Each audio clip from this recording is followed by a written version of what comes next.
Eden, thăm ai hỏi nhìn nhỏ sông Hallelujah.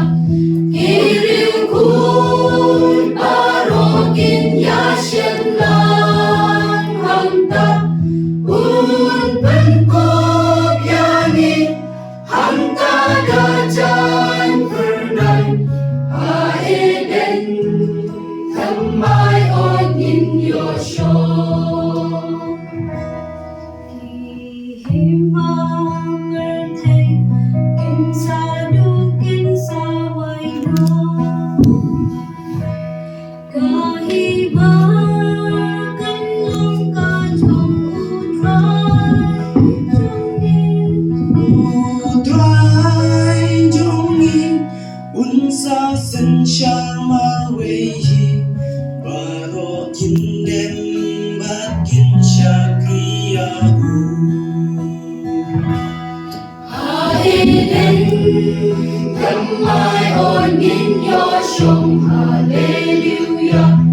Kiriu kun parokin ya shem lang hamta un penkop yani hamta dajan pernai ha Eden thăm ai ôn nhìn nhỏ sông.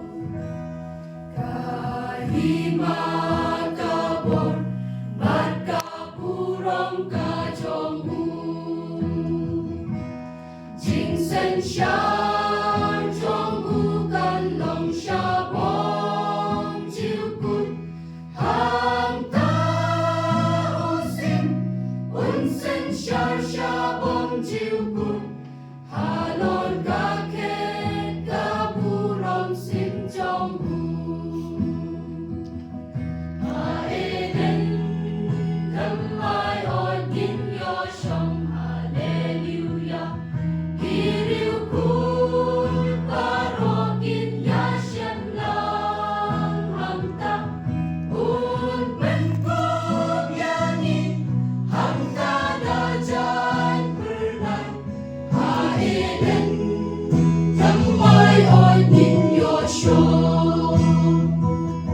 Un penkop yani hamta dajan pernai ha Eden thăm